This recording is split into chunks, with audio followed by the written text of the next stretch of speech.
Basically, the way this whole concept of Rideaway came up was, born and raised on Cape Cod, raised in the ocean on the beach. It's just one of those things you take for granted, basically. And so you go, you do your thing. I went to college, graduated, degree in criminal justice, like everybody else. I just popped into Boston, got a job, and it just didn't fit me. And at that age, everybody's figuring themselves out, trying to see where they belong, where they fit. And I'm just not a city person. And so where I was working, what I was doing, it just didn't fit who I was. And so it's one of those, I just had to make a change. And this was it. And it kind of developed itself a little bit. I traveled for a while, came back to the Cape, and was just brainstorming and pounding the pavement on what I could do the whole time, enjoying the beach, enjoying the outdoors, hiking. And then it hit me like, this is what I need to sell. This brings some adventure back to Cape Cod and to the town I grew up in, specifically Sandwich. So it was introducing that was where it all started. And so there was I didn't have the capital to have a storefront, even a rent one, really, at that point. So that's where the concept of kayak delivery came in. And so the tagline, "We bring the adventure to you," is where that came from. And we were the first company, to my knowledge, that did the delivery. So we were totally mobile at first. And so that's how we started kicking in. It's just we delivered kayaks right to people's doors. And they loved it. And so we started realizing it would work. And that was the scariest part of the whole thing, was when we realized it was a feasible concept and that it could start actually making some money. So from there, we started the kids camps off of the back of the delivery. And that got us more involved in the community big time, which then got us trust, and people realized we were doing it for all the right reasons. And then that's when we started our first location in Sandwich, moved to our second location, and now 10 years later, we're doing our tours. We're doing a bunch of conservation work, a bunch of sustainability work. We partner with so many nonprofits, Care for the Cape and Islands, the APCC, both recreation departments in Sandwich and Mashpee. We try to work with as many other companies as possible to just create the best product and move our mission the best we can for getting kids outside, for educating people on how we can preserve the Cape, and kind of just give back to the town I grew up in and where my family still is, and where they taught their whole lives. So this is our way of kind of bringing it back to where it all started. It definitely wasn't a natural process, I wouldn't say. It was, everything's gonna be hard. Like, the easiest thing is sometimes just to just kind of eat it and keep doing what you're doing. And it just didn't feel like that was a possibility for me to do in the city. It's just, I just felt like I was outgrowing it. And like I said, one thing I've learned is I'm definitely not a city person. I love to go visit it, but the transition of kind of putting your tail between your legs a little bit, it feels like when you leave a situation like that, almost like it got the best of you, but you come back. And I'd say the hardest thing of coming here, and when I actually started the company and made a decision to take the leap and write my business plan and do all the pointed steps to actually make this something that was gonna work, the hardest part was people's take on it. Kind of like, oh, that sounds fun, but what are you really gonna do? Oh, what's the end goal of where's this aiming towards? And it's like, well, I want to start a company that's gonna benefit the Cape, that's gonna bring some adventure back, that's gonna educate kids on what to do and how to sustain this area. There just needs to be more light shed on that. So it was kind of feedback from I don't want to say the haters, but from negative people. Like I grew up in a family where my parents were like, if I came home today and said I was going to be an astronaut, they'd be like, you got it, man. Like, there's no doubt that they were a huge support. My sister and my close friends, for sure, were the most impactful on this becoming a reality. But the outside take on it was not positive. I would say it was. This is probably not going to work for you. What's your backup plan? And you got to fight through that, and that's hard. That's really hard to do. It's hard to take that feedback and turn it into a fuel. So I'd say that was a hard process. The seasonality of what we do and the Cape in general is a very hard concept, and every company on the Cape is going to feel that. So, you know, I worked as a substitute teacher for years. I worked construction. I worked just any odd job I could do to fund this this concept, and what our end goals were is what I do. Everything in the book. So that was the money to create this, and those are the steps that it took to make this something that was actually going to work. And then it started to work, and we started getting our customers in, and our retention of our customers is great. So once they started telling their friends, and once we did the kids camps, and parents started to learn that we were a company with the right values and the right goals, that spread. And now I'd like to say and hope to say that we're a part of the Cape community and a trusted part. But the process of making the transition back here was not an easy one. And it's easy to forget once it's over and you jump that hurdle, or that space between. But that space between is the hardest, for sure. And if I was going to give advice to anybody, it's that you got to believe in yourself, and you got to fight through it and know your product. But you got to do the due diligence of actually making the right steps. I mean, luck, I don't know. Luck doesn't exist. It's your attitude. It's what you do to accomplish your goals. And the person that's going to look at the negative, they're not going to make it. And it's not luck. It's a positivity.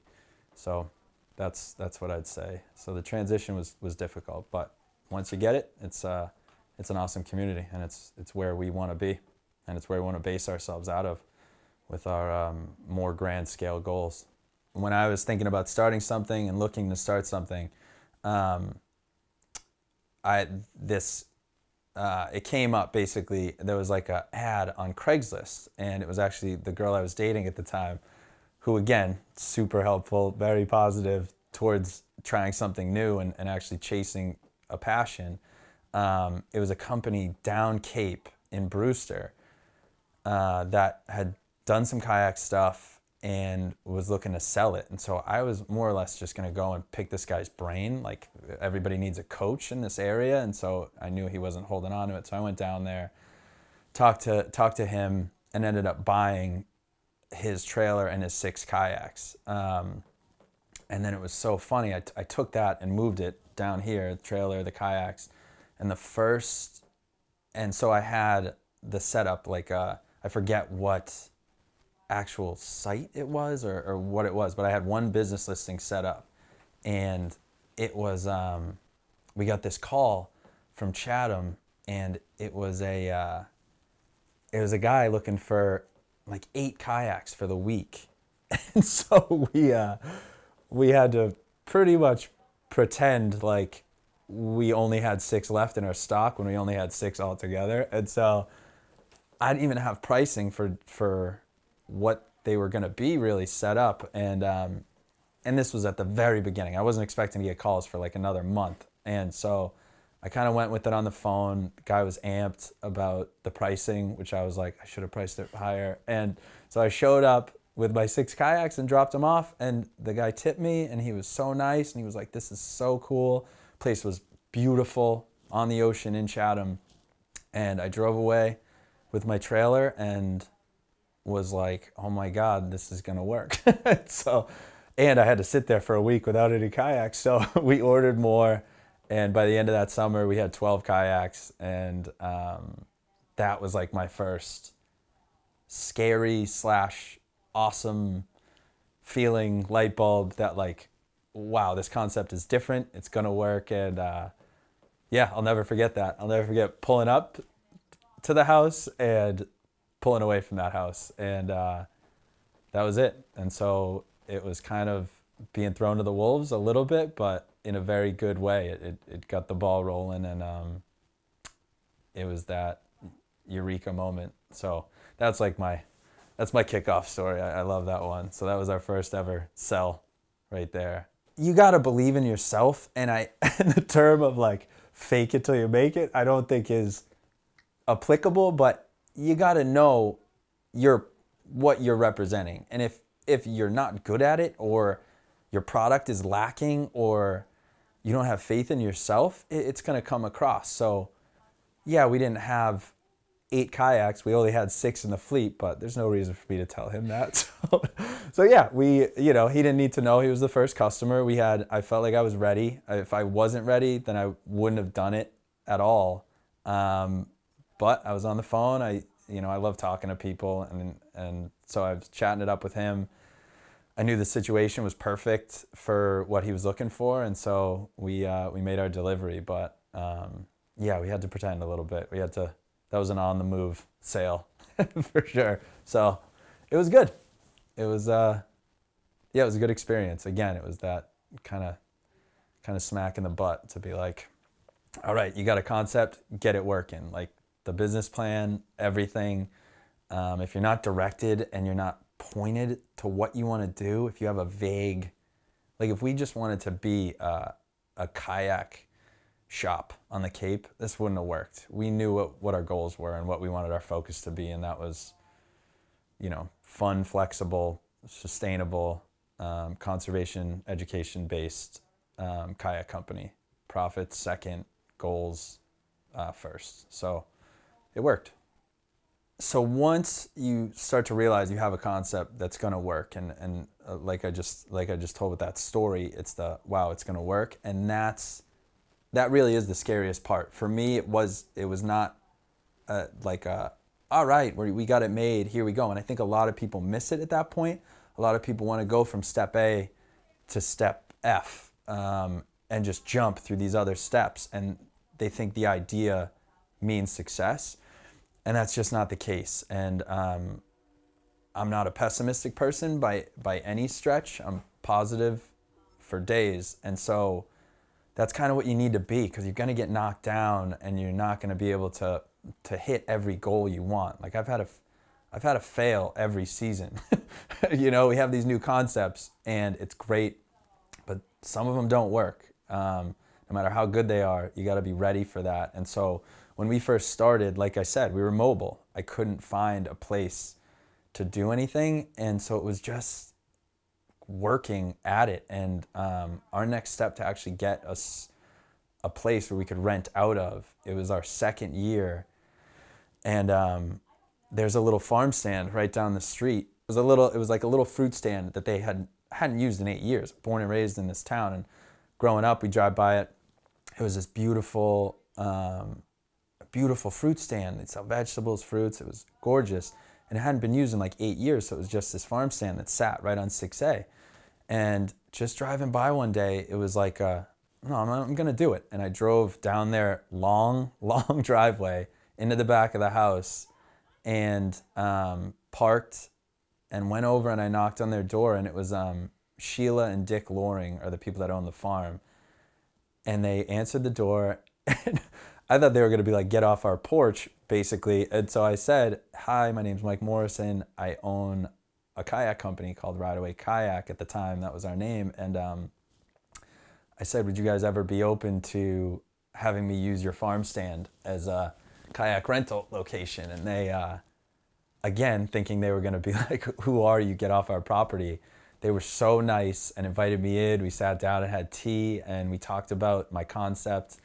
And the husband, Dick Loring, was like, he was sick at the time, but he was so open. He just had that entrepreneurial spirit, and he just loved it. And so we agreed, and we set up a contract, and that was my first like contract, setup. And so we started doing rentals out of the farm stand, and it was literally a farm stand. It was not, there was no plugs that, so it was a trade-off. They had their eggs in a cooler and we rented kayaks. So the eggs came first. So if somebody wanted eggs or they needed to get eggs, the kayak rental business was shut down for however long it took. But it gave us so much exposure on 6A, and it was great. But that was literally me driving up a driveway, knocking on a door with with absolutely no idea what was going to happen. And that's something you got to be ready for. You got to take chances. And then this place that we've been since then, we were there for 3 years, and since then we've come here, and this was the same thing. This was asking around, talking to people, finding out what was available, and we came across this, and it's just taking those chances. It's the same with the sandwich recreation and our kids camps. It's proving yourself and giving yourself worth, and that's how you're going to form relationships. It's not being annoying, it's not being pushy, but it's being confident and presenting value, and that's that next step. And then you can never stop planning, and you can never stop building a product. Like another scary part, when you're the one answering every phone call, you're the one doing every single delivery, you're the one doing every kids camp, you're the one doing every tour. The next scary part, but it's a part that you need to do when you're working 14, 16-hour days, is you got to hire people if your product grows. And hiring people was like such a scary concept. And I wouldn't say I'm a micromanager, but those first 4 or 5 phone calls, you better believe I was right in that phone with the person answering them. And thank goodness that first employee I hired was amazing. She was, their family summers down here.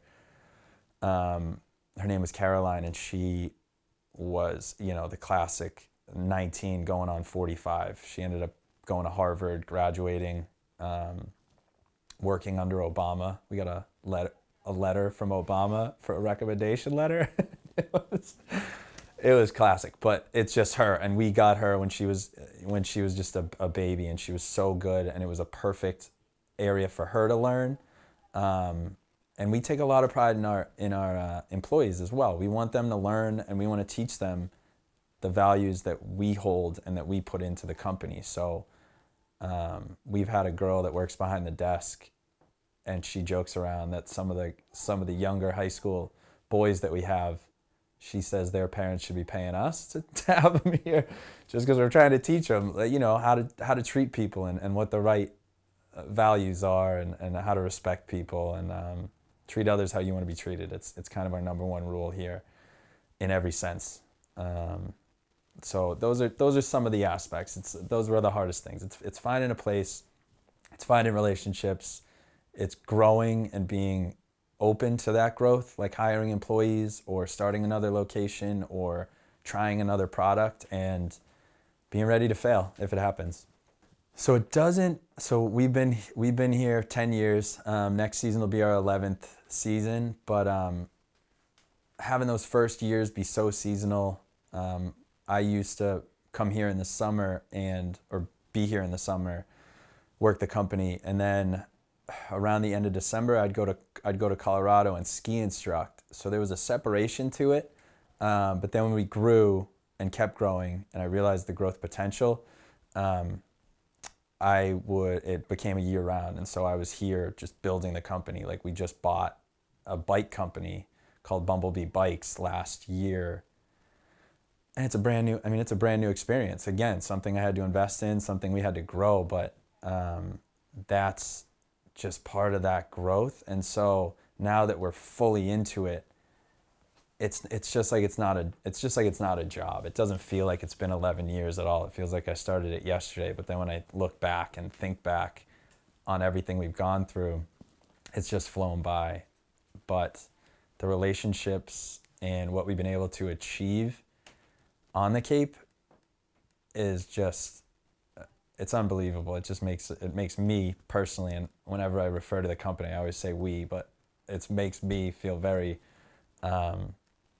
happy and very excited about what the future holds, and our more global goals to create some ecotourism destinations and join with other companies. It's funny, you do something in a small area like the Cape, and there's no separation. You're dealing with different personalities, you're dealing with different problems, you're dealing with all these logistical issues, and you expand it and you realize, wow, that's achievable. Second location, you know, here we go. Let's do it a little more globally. Let's expand. Let's try to build a higher, more expanded customer base. And so our global goals have started with those 6 kayaks and just that faith of we can do this, and how you treat people. And like I said, it's that 10 years isn't me.